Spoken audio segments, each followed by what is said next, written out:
A very good evening to you once again. My name is Patricia Lukoma Mpango, and this is your news tonight at 8.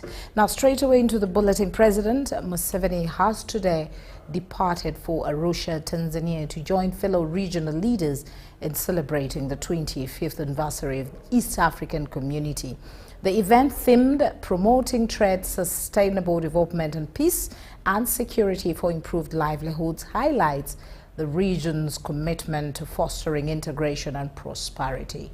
The president was seen off at Entebbe International Airport by Minister for Presidency, Honorable Babidi Babalanda, the head of Public Service and Secretary to the Cabinet, Ms. Lucy Nachove, the Commander Air Force Lieutenant General Charles Ukidi, the Deputy Inspector General of Police, Mr. James Ochaya, and Deputy Commissioner General of Prisons, Mr. Samuel Akena.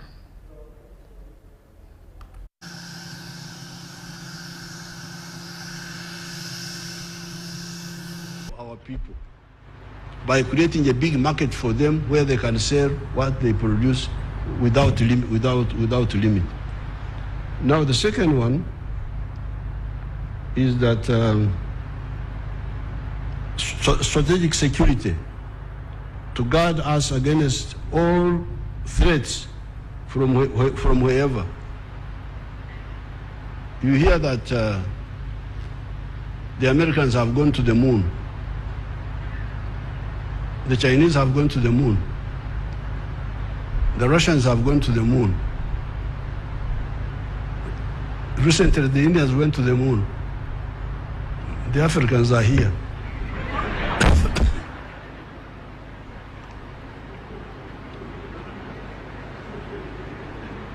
And they are not bothered. So, are we going to be like the chiefs? Because you remember the chiefs.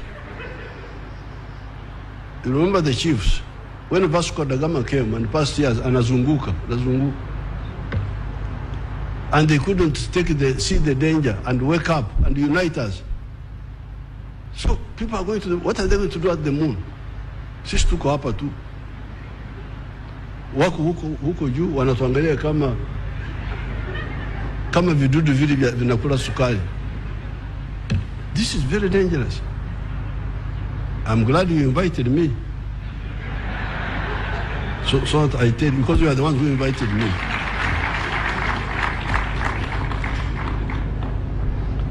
So, integration is about the 2 points. Prosperity for our people. Where would this prosperity come from?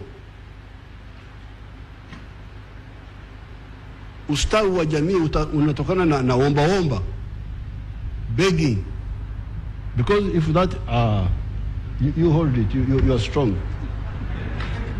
This is the one I'm giving you. This is Mwalimu Obote, Mzee Kenyatta na wengine. Federation this year. This was 1963.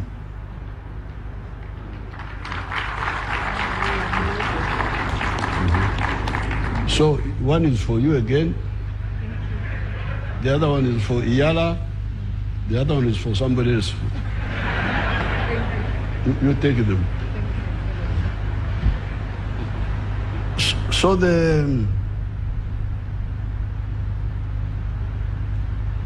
the strategic security is very dangerous. When you hear people going to the moon and we are here, Uganda is developing. Uganda will become, even Tanzania has joined Kenya joined the middle income status some time ago. Tanzania has joined. We also have joined, although they have not declared us. We are waiting for the headmaster to declare, I don't know.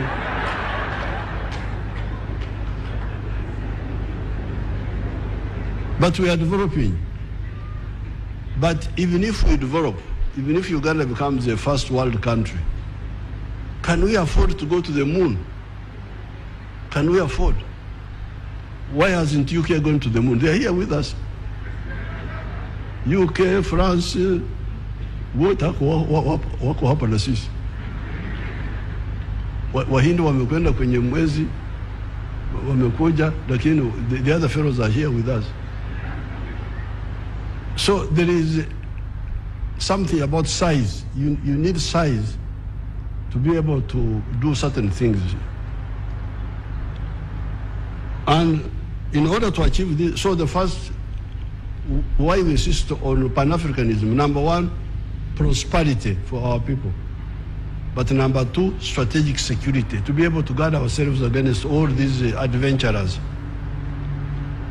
And using the undugu that God gave us, we are lucky. All these people we are talking about are either similar or the same. And in the case of East Africa, we have got even Swahili, which is a common language. The other day, I gave a speech briefly elaborating on each of these in Soroti, not to mention the many other documents in which I have discussed these issues. My speech in Soroti is annexed to this short statement. They will type it. What I want to highlight on this occasion is the question: why should this ancient connected trade area of more than 1,000 years of similar or linked people be lagging behind countries that do not even exist when this CTA was 1,600 years old? Because by the time the Karambas went to America, 1492, our CTA had been here for 600 years or more. Our connected trade area, this area we are talking about. The Kenya side, the connection was not so much because of the Maasai. The Maasai were stopping trade from the coast. But here, we had this ancient connectivity. Maybe the other question would be, who would lose if this ancient land of our peoples that has been connected trade-wise for more than 1,000 years was to integrate family, both economically and even politically? I thank everybody. Beautiful speech there by our very own President Yoweri Museveni. Now, the Vice President of Uganda, Lupo Jasekerozepel, has described culture as a foundation on which the future can be built. This underscores the need to foster unity among relative cultures for purposes of prosperity and progress. This was contained in her speech presented by Minister for Gender, Labour and Social Development, Betty Amongi, during the closure of a 3-day Ateker reunion festival in Soroti. Let's hear more from Henry Okrut. After 3 days of unending cultural exchange in Teso, the Ateker Reunion Festival has officially ended.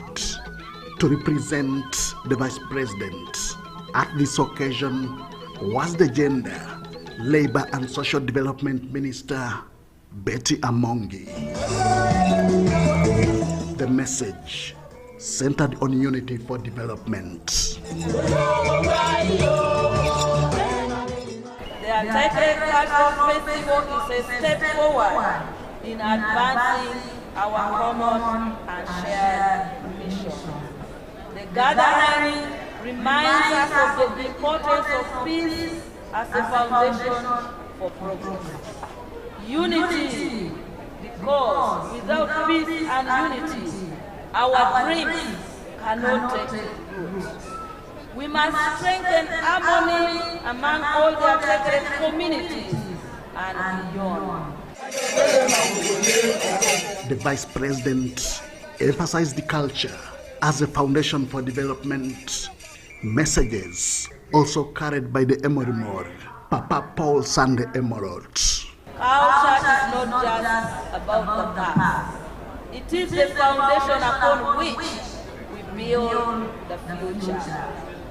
Our broader mission should be achieving prosperity for our people as leaders.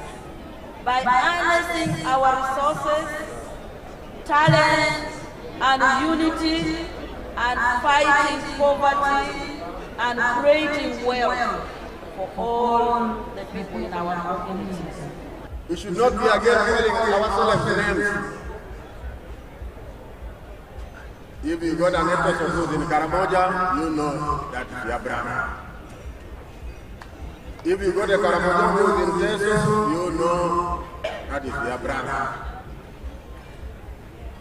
The same for all other classes.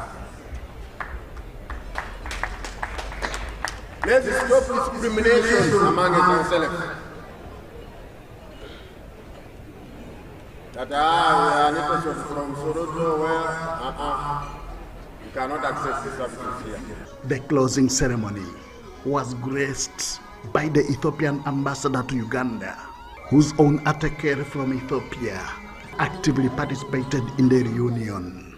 There is a limited support for that celebration that we way forward, we work towards economic integration, which is socio-economic transformation.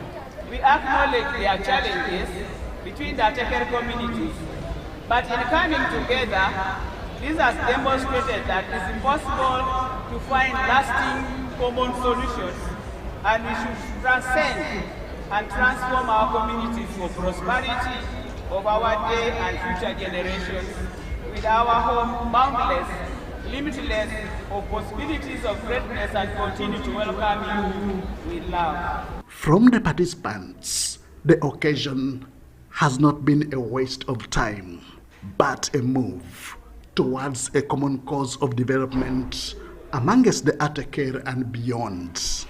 I feel it has boosted our economy for the 3 days. The restaurants, the hotels, business people, the business has boomed.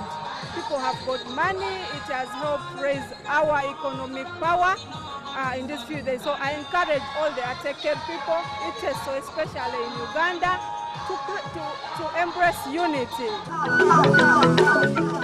The occasion brought together the Ateker community from Kenya, Ethiopia, Uganda, South Sudan, and Tanzania.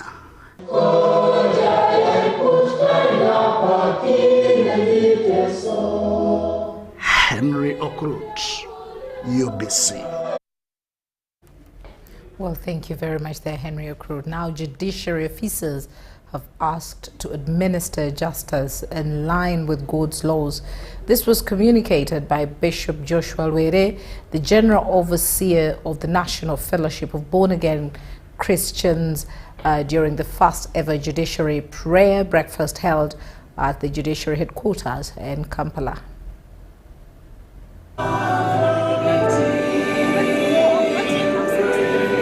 The judiciary has held its first ever prayer breakfast at the judicial headquarters in Kampala. Led by Bishop Joshua Lwere, the service was characterized by praise and worship sessions.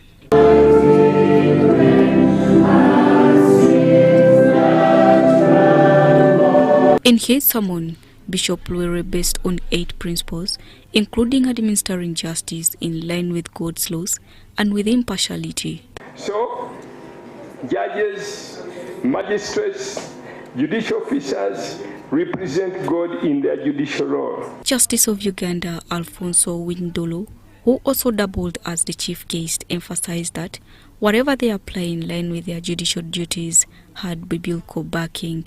Dolo revealed that this event will be held on quarterly basis.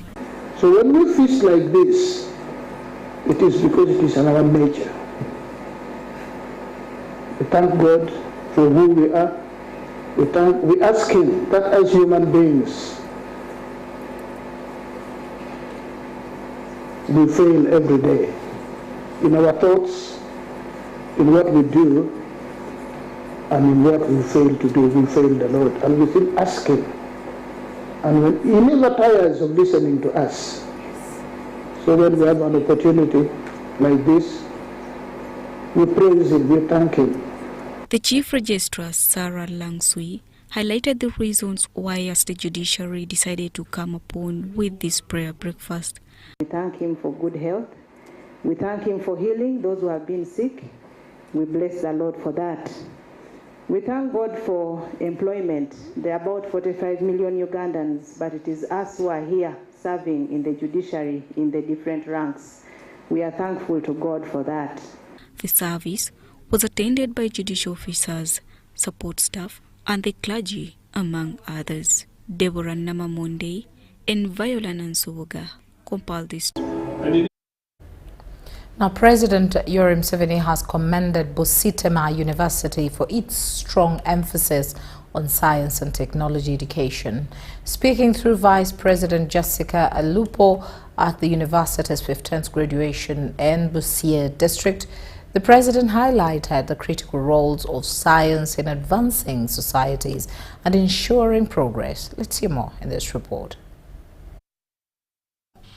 During the ceremony, 1,607 students graduated, including 592 females and 1,015 males receiving degrees, diplomas, and certificates. The event also marked the opening of a newly constructed medical center and a technology innovation and incubation center. Students must be responsive to the rapidly changing global economy, which is mainly driven by science and technology. I urge the graduates to join me in the fight against poverty and preach the gospel of wealth creation at the household level.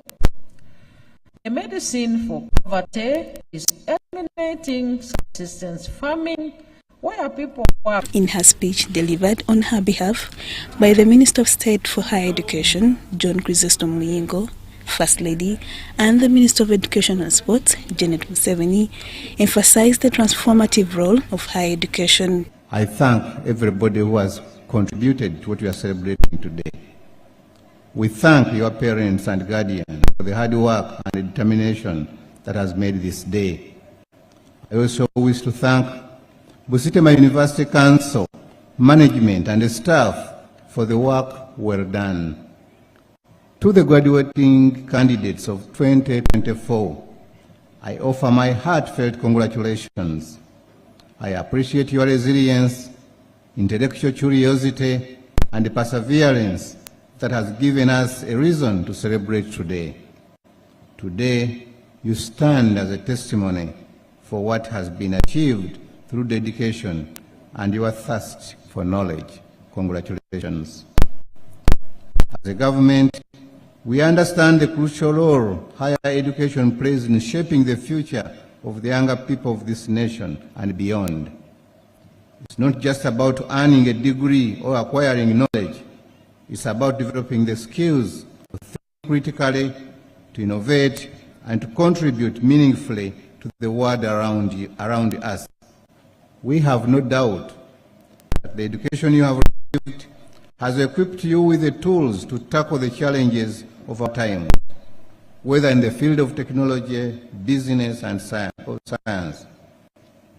You are now dignified to make your mark and to be the leaders, the thinkers, and the change makers today and tomorrow. The Vice Chancellor of Busitema University, Professor Paul Wakong, celebrated the institution's national and global recognition, attributing it to their innovative teaching methods. It has resulted in increased enrollment, especially on the higher education access certificate program, that has provided an avenue for disadvantaged students to access university education. Allow me to take this opportunity to mention and acknowledge some of our development partners. I would like to particularly thank the following: Open University of United Kingdom, Rheinwald University of Applied Science in Germany, the University of Applied Science in Nadelin, Germany, Century Green, USA, Institute for National Transformation, Nigeria, Operation Wealth Creation, DFCU Bank, Centenary Bank, Absa Bank Uganda Limited, KCB Bank, Ministry of Science, Technology and Innovation Secretariat, Uganda AIDS Commission, African Development Bank, Ruforum, Commonwealth of Learning, Swedish Agency for International Development, United Nations University, Flemish Inter-University Council for Belgium, United States Peace Corps, PAPFA and National Institute for Health, and the SEED Global Health Program, which has supported the medical school since its inception. The World Bank, the University of California, San Francisco, United Kingdom Wellcome Trust, Organization for Women for the Developing World, African Academy of Science and Technology, the Research and the Education Network of Uganda, RENU. They have supported institutional growth, research, and outreach programs at the university in various ways. We thank the Ministry of Education and Sports, the Ministry of Finance, Planning and Economic Development, Ministry of Science, Technology and Innovation, the Ministry of ICT and National Guidance, the Ministry of Public Service, the Ministry of Energy and Mineral Development, and all our partners in various government ministries, departments, and agencies for the unwavering support. Your Excellency, we are extremely grateful. With its focus on science, technology, and innovation, Busitema University continues to shape a future-ready generation, equipping graduates with the tools to drive societal progress and development. Now, government is yet to address the concerns by a section of the Banyarwanda community who decry violation and segregation of their rights in Uganda. The team under the umbrella body, the Council for Abavandimwe, claims being discriminated by both the Directorate of Immigration and the National Identification and Registration Authority. Responding to the petition to Parliament, the Prime Minister Robina Nabanja says the matter was taken up by the President and the response will be accorded at the appropriate time. The Council for Abavandimwe recently petitioned Parliament to respond to their concerns, including alleging corruption at the Directorate of Citizenship and Immigration Control. Let's hear more from Daniel Mugoya. Parliament, through the Committee on Defence and Internal Affairs, looked through a petition by the Council for Abavandimwe, decrying, among others, infringements by the government on the rights of Banyarwanda, who were born and raised in Uganda. The petitioners claim violation and segregation of their rights contrary to what they describe as an indigenous tribe recognized by the 1995 Constitution of Uganda. The committee observes that the alleged segregation and infringement on the rights of the Banyarwanda, including challenges to their citizenship, passport denials, and confiscated national IDs, arise from the dispute on whether all Banyarwanda are indigenous to Uganda. The parliamentary committee, chaired by Wilson Kajwenje Tunomgisha, presented the findings to the House, packaging several recommendations, including that the indigenous communities must be recognized by their ethnic lineage.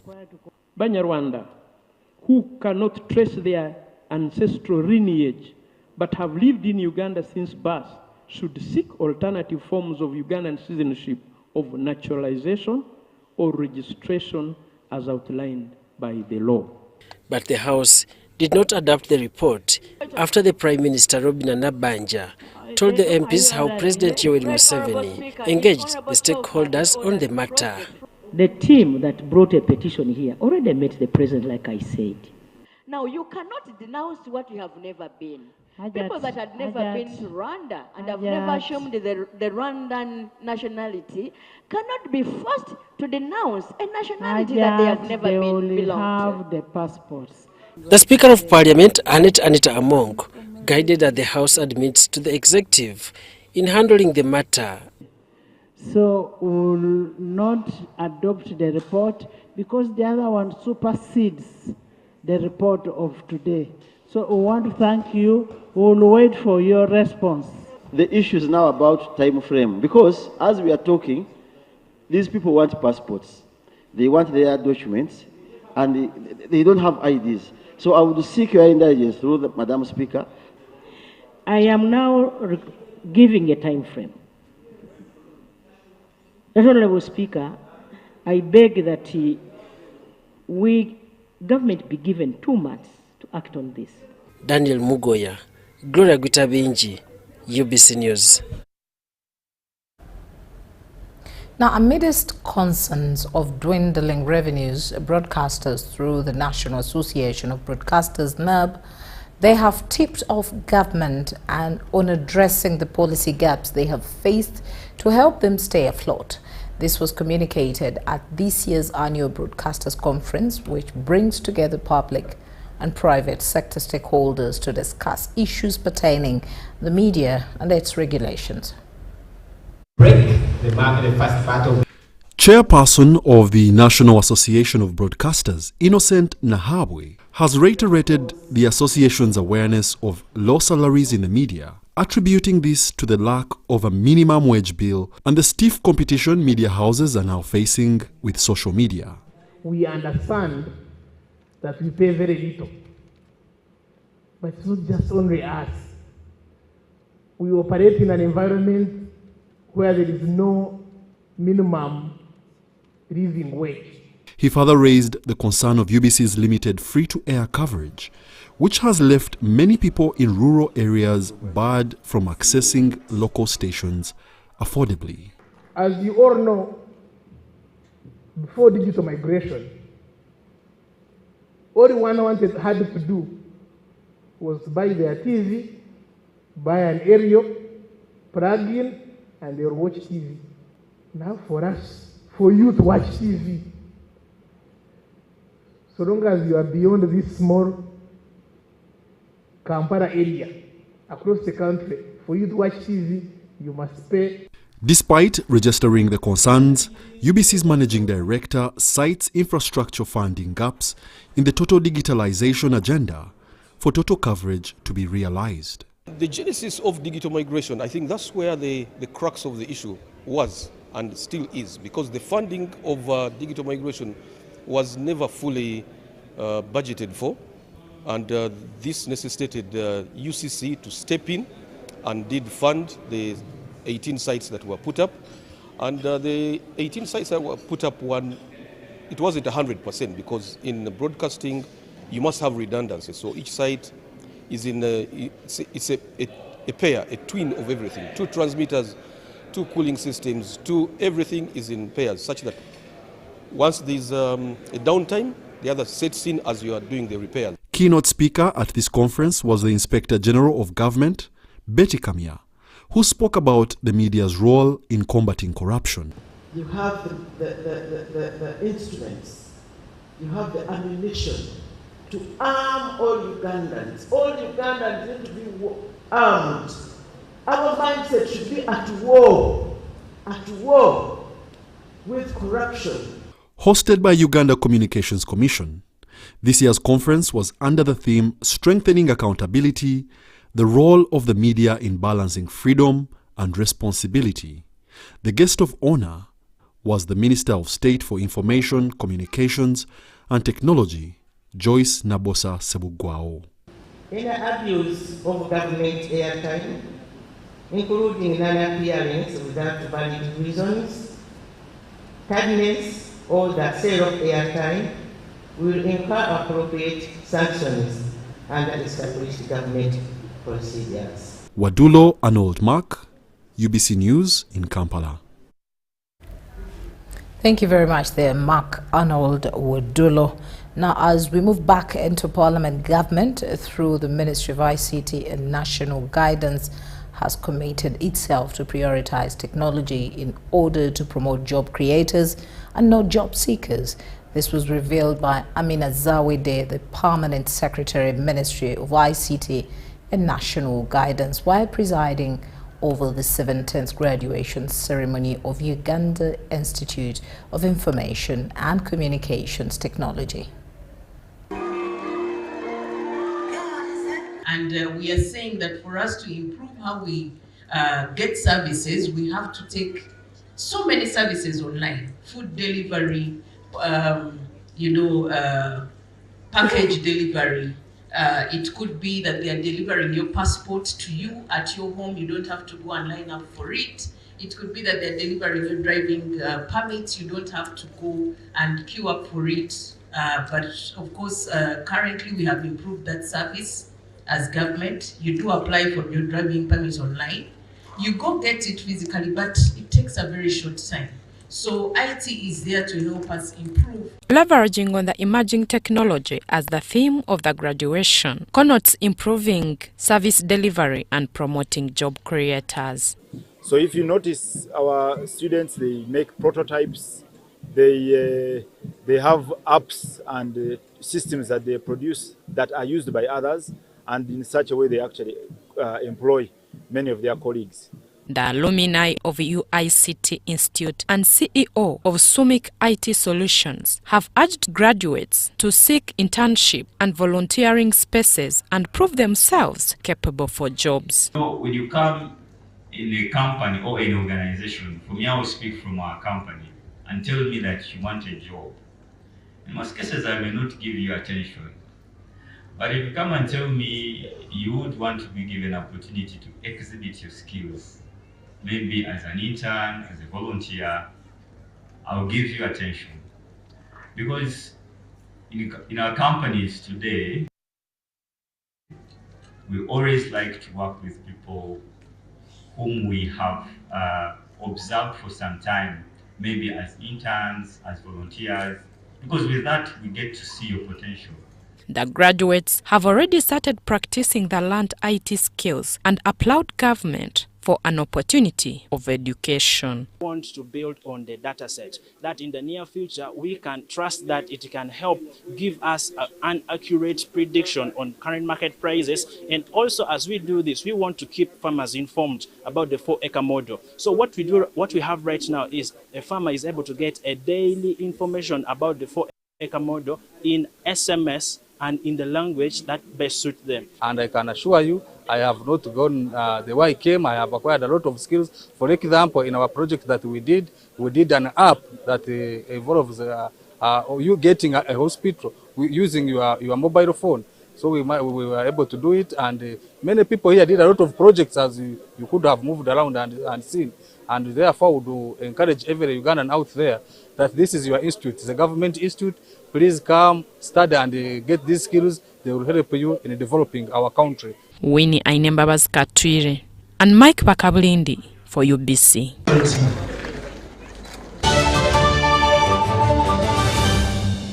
Stop breathing. To be a winner, you must breathe only when necessary. Breathing is for losers. What is that? Did I give you permission to sweat? You can sweat in your free time. Push the arms straight. Winning is hard, but with MTN Momo, it's easy. Simply pay or shop with Momo for a chance to win mobile money every day. Use the Momo app or dial *165*3#. Uganda, are you ready to kick things up to the next level? The Uganda National Lottery brings you Sports Stake 10. Predict the results of 10 football games and win big. With tickets at only 500 shillings, join the fun and make your predictions count with Sports Stake 10. Sports Stake 10, your ticket to football glory. Uganda National Lottery. Dream, play, win. Participants must be 18 years or older. Play responsibly. The Uganda National Lottery is operated by Ituba Uganda and regulated by the National Lotteries and Gaming Regulatory Board.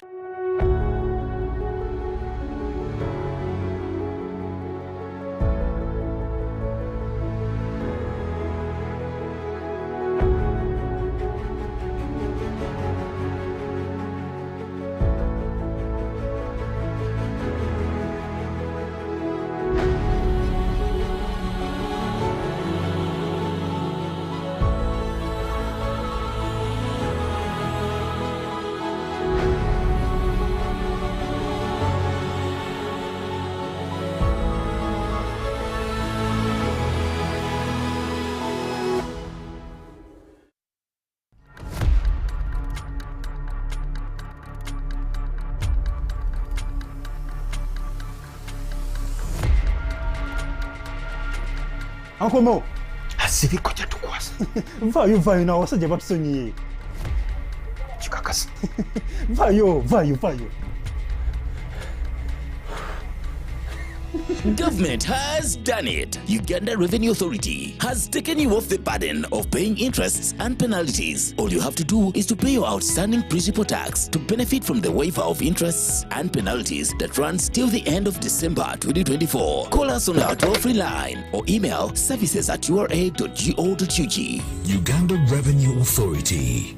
Developing Uganda together. You used to tell me that I don't make you happy. All that time you would be complaining. I'll call you every day. Yeah, yo, baby, don't know. You can now get all the Chibuzi out with MTN voice bundles. Call all networks. Kubei Dondoro. Buy a 25-minute voice bundle for only 1,000. Or buy any daily voice bundle of your choice. Dial *100 *21# and select daily or use the My MTN app. When we talk together, we are unstoppable.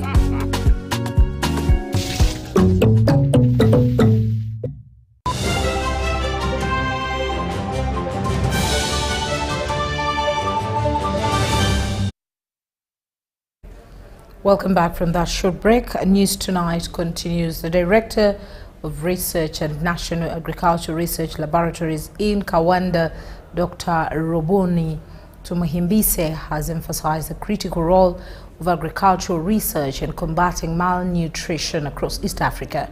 Speaking during a visit by the delegation from the Uganda Parliamentary Alliance and the Eastern African Parliamentary Alliance for Food and Nutrition Security, Dr. Tumuhimbise highlighted efforts by NARO researchers to improve indigenous crop and animal species to enhance nutrition and food security.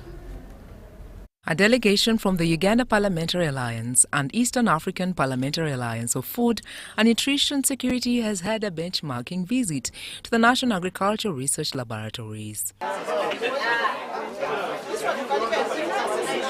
The benchmarking visit aimed to facilitate knowledge exchange among member states, enabling them to enhance agricultural production and nutrition policies in their respective countries. The whole objective of this alliance is to make sure that food security and nutrition is attained within the region, that the Eastern Africa, not East Africa, is attained.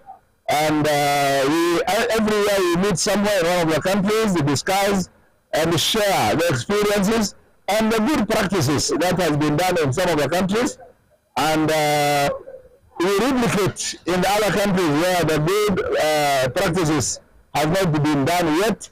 Dr. Tumuhimbise outlined NARO's ongoing projects, particularly those focused on improving the nutritional value and pest resistance of indigenous species such as bananas. He stressed the importance of leveraging local agricultural resources to address regional malnutrition challenges. Today's theme is on fostering healthy diets for all through promoting the nutritious and climate resilient for getting indigenous foods.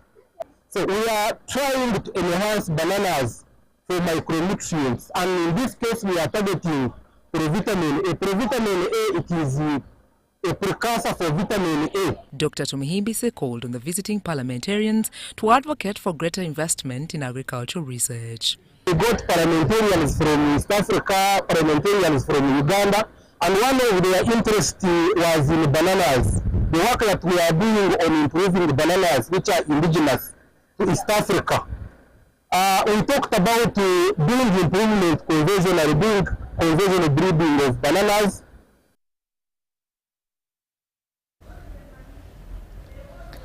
Now, State Minister for Lands, Passes Namuganza, has asked real estate brokers to realign their sector and harmonize their costings in accordance with the land and tenant policies.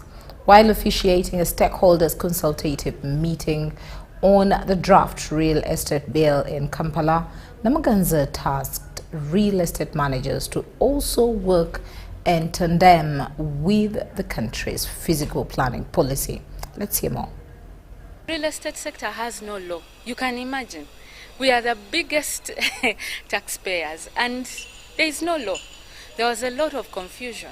The proposed real estate bill intends to govern the real estate industry effectively and address issues relating to unethical practices in the sector. Stakeholders have expressed their views on the move to professionalize the real estate sector for transparency and protection of clients. So we could not push for the law without the housing policy.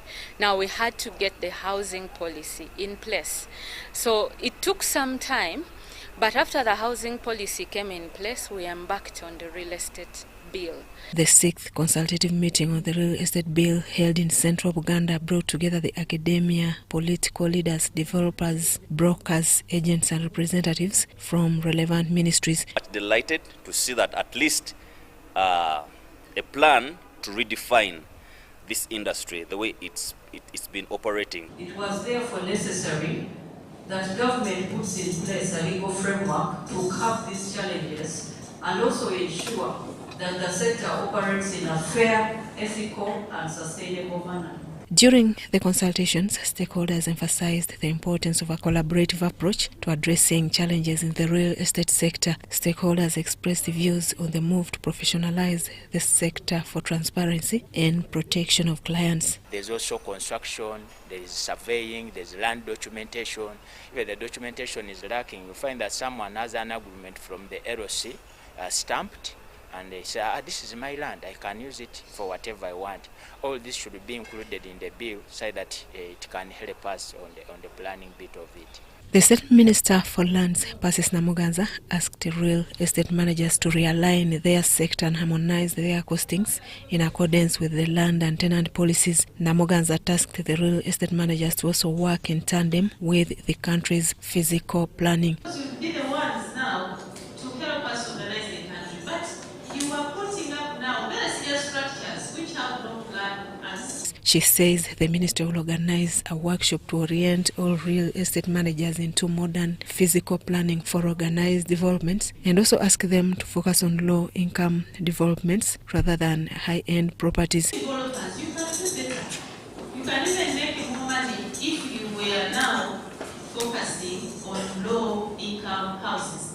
The ministry will continue with consultations on the Real Estate Bill 2024 for inclusivity across the country. Susan Naonga reporting for ABC TV.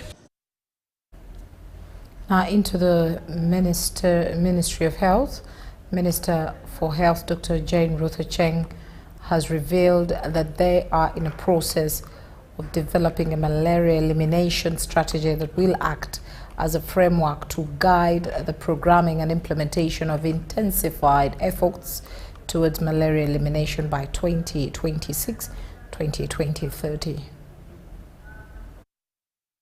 Be within your premises. Without wasting time, I will request that... The Ministry of Health, together with the Uganda Bureau of Statistics, has launched the 4th Malaria Indicator Survey 2024-2025. The Malaria Indicator Survey informs the designing and deployment of intensified strategies towards malaria elimination by 2030. The Minister for Health, Dr. Jane Ruth Acheng, noted that they are in the process of developing a malaria elimination strategy that will act as a framework to guide the programming and implementation of malaria elimination by 2026-2030. Malaria vaccine is a great public health tool in the right direction, at least to reduce mortality, because it will help us reduce severe malaria. And our children can be able to go to school, our parents can be able to work. It may not get rid of malaria, but if we combine all these other interventions as advised by WHO, then we can make a leap in the right direction. The survey provides essential data on the coverage and usage of malaria prevention measures, such as the use of ITNs, the IRS or the indoor residual spraying, helping to identify gaps in intervention coverage. Number 2 is assessing prevalence.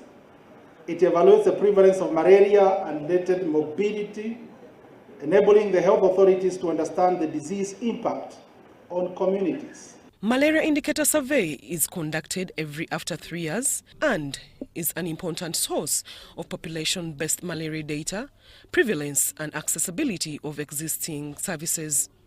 Executive Director of UBOS, Dr. Chris Mukiza, noted that the country needs up-to-date quality data as it is key in decision-making. According to the Ministry of Health statistics in 2023-2024, there was a reduction in malaria incidence by 39%. The cases dropped from 375 per 1,000 in 2022-2023 to 250 per 1,000 in 2023-2024. Malaria admissions reduced from 844,965 in 2022-2023 to 717,623 in 2023-2024, while deaths dropped from 4,120 in 2022-2023 to 2,417 in 2023-2024. Zahara Abigaba, UBC News. Now, stakeholders in the health policy sector across the African continent have been urged to embrace science-driven regulations and policy making to support harm reduction efforts across Africa and improve public health outcomes. This call was made during the 4th edition of the Harm Reduction Exchange in Nairobi, Kenya, themed Enabling Innovation and Harm Reduction Through Science-Led Regulations and Policy Making.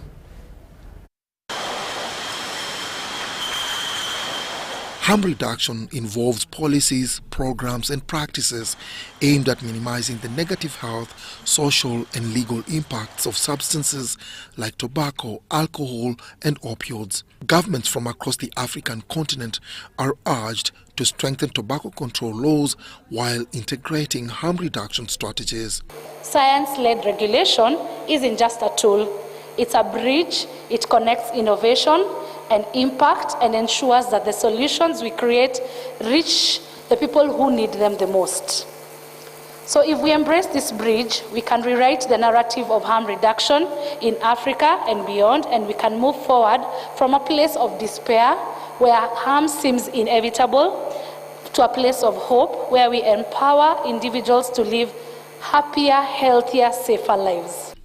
This initiative seeks to implement harm reduction practices, strengthen control policies, and enforce stringent trading laws to curb the proliferation of black market products. Innovation in safer nicotine products should not just focus on technology and product development, but must sufficiently consider consumer behavior and preferences.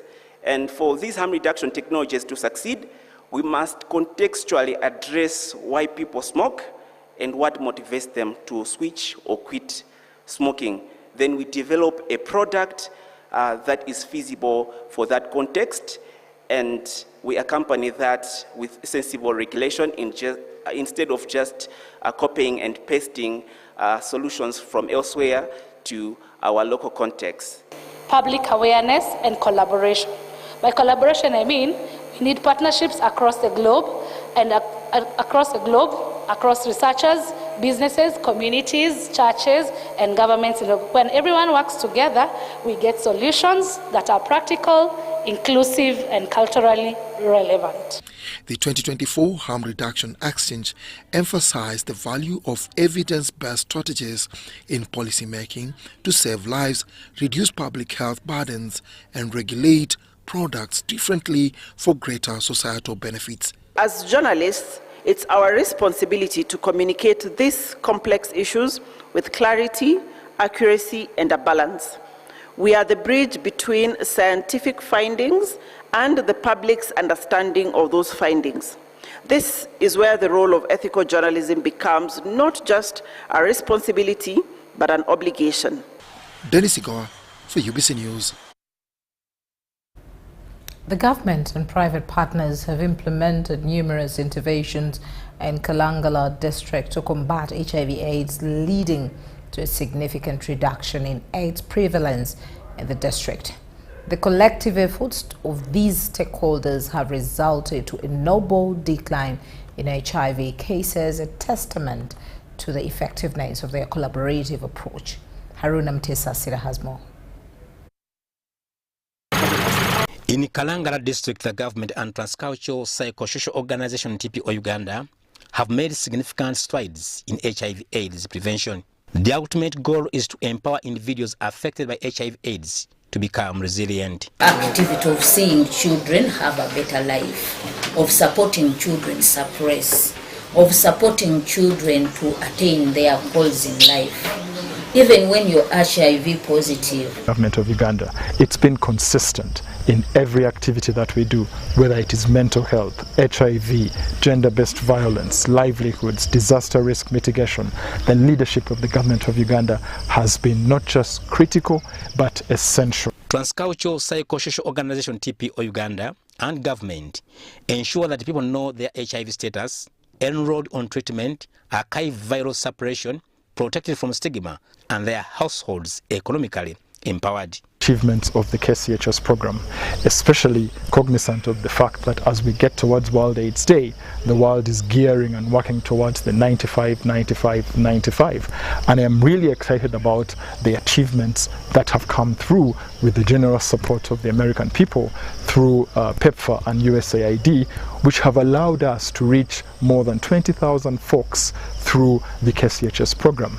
Through the interventions that this program does, folks are able to be adherent on their medications. They are able to, strengthen their families or their lives economically, and we've been able to manage cases that have come through. The collaborative efforts by TPO Uganda make a significant difference in lives of many individuals and communities in Kalangala and Greater Masaka districts. The success of this program are probably why USAID was able to give an extension for another 2 years, which now takes us to 2027. So for the moment, and especially in cognizant of the fact that World AIDS Day is coming up around the corner, I think the thing that I'm immensely proud right now are the achievements under the KCHS program, which is funded by USAID. TPO Uganda aims to create a positive impact on lives of vulnerable children and their caregivers in Kalangala to contribute to the overall development of the communities they serve. Ab'ekitongole batuyamba ne batukubiriza okumira obulungi eddagala era ekyo ne kituyambako okubeera nga akawuka tukatuuza ku nfeete. Is a magic in bringing reality to those numbers, in putting a face to every client served through an HIV intervention. And that was the key purpose of this visit, to give the board a chance to get out of the boardroom and come out into the field, to put a face to the numbers, to give them a sense of understanding that what does it take to deliver a program in a place that is as challenging as Kalangala. This oversight visit demonstrates TPO's commitment to accountability, transparency, and excellence in delivering quality services to vulnerable communities. Haruna Mtesasira, QBC News. Thank you very much there, Haruna. Now, seed companies, along with other stakeholders, are appealing to the government to take stronger action in the chain of seed production to ensure food safety in order to protect both farmers and consumers. They voiced this during an engagement of researchers across the continent who had come together to learn more on seed production chain in Uganda.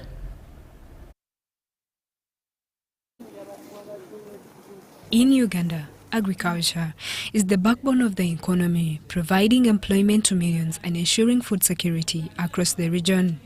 However, behind every successful crop, every grain of maize and every processed seed, there's a network of stakeholders working tirelessly to improve farming practices and seed quality.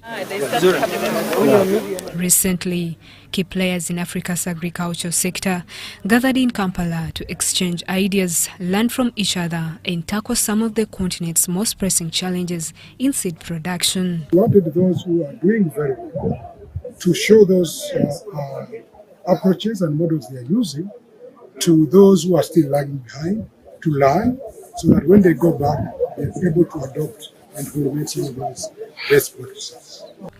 As part of the learning exchange, participants visited several cut-edge agricultural facilities, including Afrokai Limited, a key player in Uganda's agro-processing industry.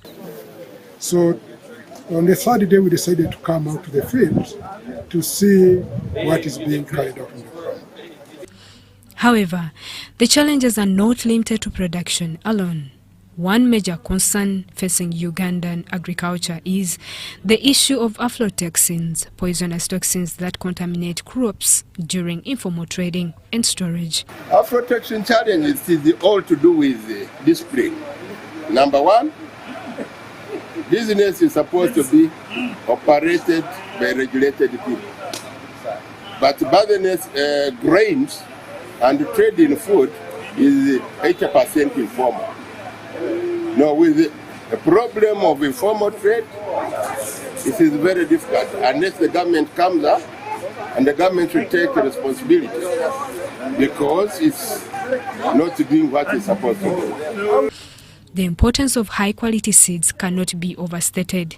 In Uganda, the seed industry is growing, but challenges remain. Some seed companies like Fika Seed Company are stepping up to the plate, producing a variety of seeds from maize to beans and helping farmers to improve their yields. Challenges which farmers in Uganda face, because they are small scale and scattered. Access to improved seed is a challenge, but also understanding the economics of farming as a business is a challenge. To ensure farmers adopt the best practices, companies like Fika Seed hold demonstration days to see firsthand how these improved seeds perform in the field.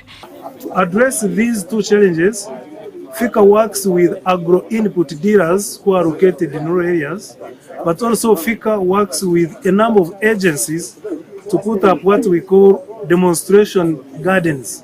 Then farmers are invited for what we call open field days.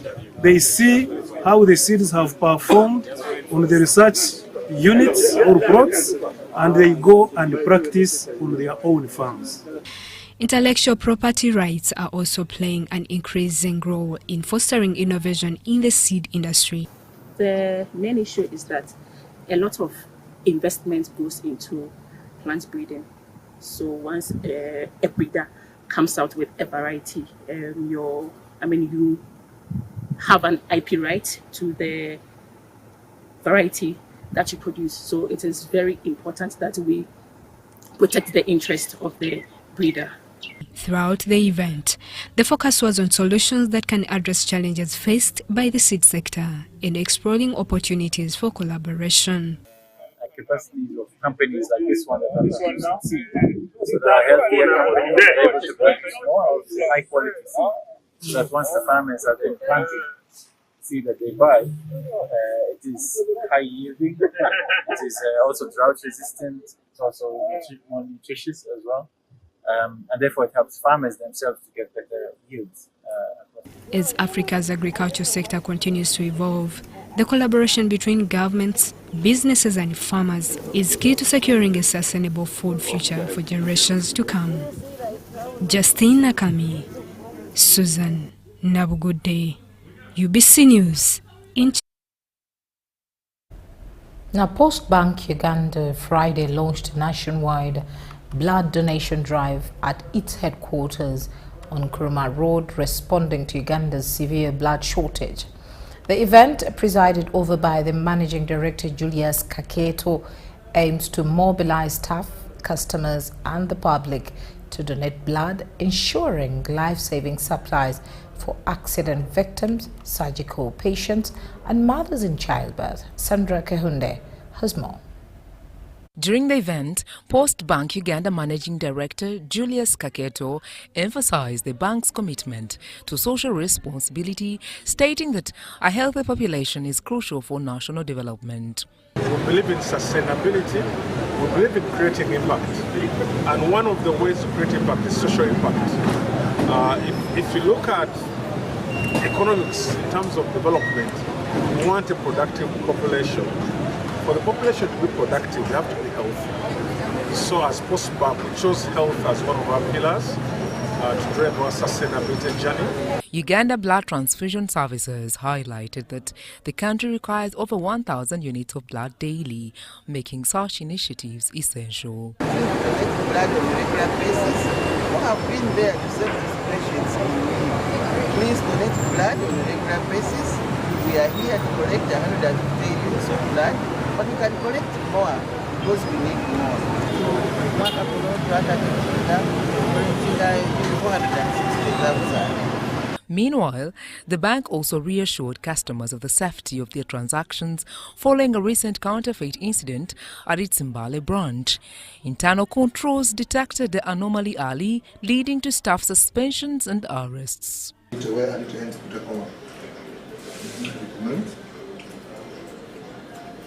Kaketo underscored the interconnectedness of financial stability and public health, pointing out that a productive population is key to economic growth. There is a shortage of blood, the blood bank, and this is a very important period because there are so many travelers. It is a very active period, and because of a lot of travel, you always have high incidence of accidents.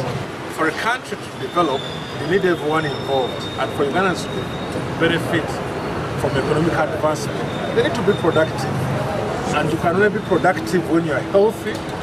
The bank's dual focus on social impact and operational security highlights its broader vision for national progress.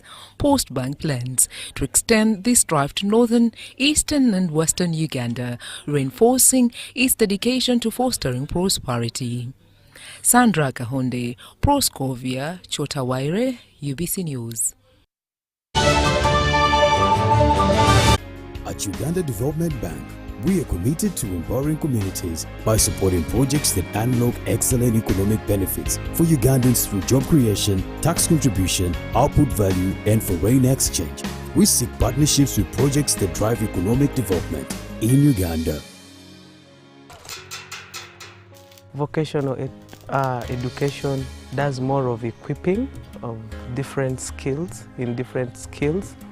ranging from hairdressing, tailoring, catering, and so on. So those are basically the courses that we do, and we do them in different levels. My relationship with UDB came through Yuga Privi. I'm registered with Private Institutions Association.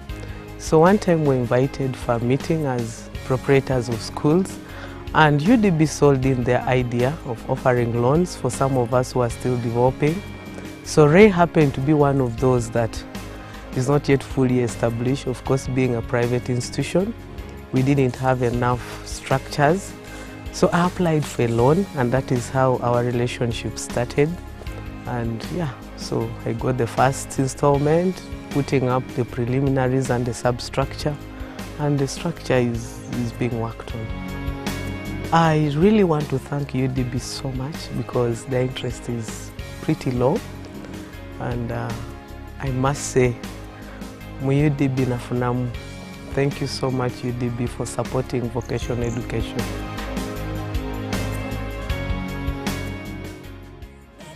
Uganda Development Bank, inspiring development. There is myths that so many of you live by. If your eye is twitching, it means you're going to see someone you like. If it shines and rains at the same time, it means a leopard is giving birth. If your hand is itching, it means you're going to get money. If you see an owl, it means somebody's gonna die. If you hear of a disease outbreak, just know it is in a village district at the border next to some suspicious country. You will want to scratch that last myth, because Mpox is in 19 districts and Kampala is among with dozens of cases. Please stop going around checking anyone's hand. Mpox kills. Protect your loved ones.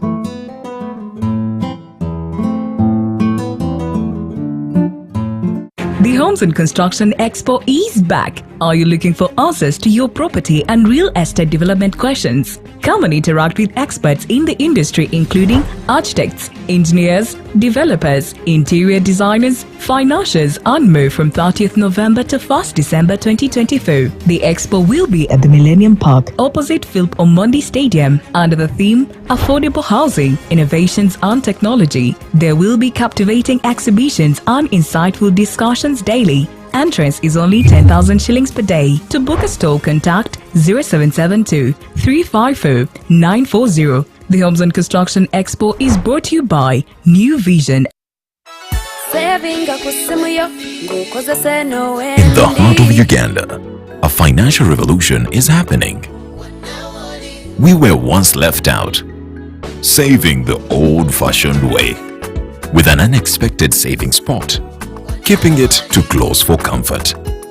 But now, we found a better way to save and manage money. Download the Wendy app from Google Play or App Store or dial *229#. With Wendy, your money is safe and you can earn interest daily. Visit your Google Play or App Store or dial *229# to register. Wendy Wanawoli.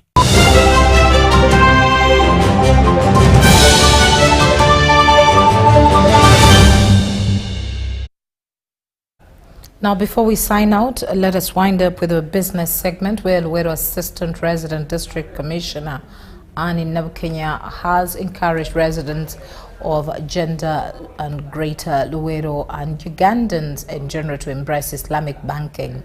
She highlighted its potential to provide interest-free financial loans and services, which could significantly contribute to poverty eradication at household level. Luweero Assistant Resident District Commissioner Anne Nabukenya has disclosed that the financial services and loans provided through the Islamic banking system would protect borrowers from the challenges associated with interest-bearing loans, often referred to as riba. Nabukenya was officiating a sensitization seminar on Islamic banking organized by the Microfinance Support Center for Luweero Muslim District residents at Kasana Umeya Primary School grounds. As a government representative, I'm expecting to do follow-up. I'll be following this program to see that the program is moving amicably. An expert in Islamic banking, Buwembo Abdul, explained the fundamental principles of Islamic banking. He clarified that it offers financial solutions aligned with Islamic principles prohibiting the charging of interest. It's a system of banking which does not allow interest in someone who has taken money, but instead sharing is on return on investment or profit when it comes. A senior Islamic banking investment officer at the MSC Banker, Nambale, elaborated the loans under Islamic banking are extended to registered groups, circles or cooperatives at the sub-county or district level. So we are calling on people to come and join this program, come and have funds through Microfinance Support Center through this model of Islamic banking. These loans are interest-free, ensuring that the borrowers only repay the principal amount. Luweero Muslim District Kadi Sheikh Ramadan Mulindwa expressed his gratitude to the government for supporting Islamic banking through the MSC. He noted that many Muslims had not benefited from previous government programs like Emyoga and the parish development model, as these involved interest-based loans. We have learned a lot, how to get this money, how to access it, how to use it, and we are going to mobilize as religious leaders. We pledge to mobilize our communities from the grassroots to come for this program, inshallah. Islamic banking offers an alternative financial system that aligns with Islamic principles by prohibiting interest. This initiative aims at fostering economic growth and reducing poverty among beneficiaries by providing accessible and fair financial services. Well, that's it for 8 o'clock. Let's meet again at 10 o'clock. My name is Patricia Lukoma. Stay with us.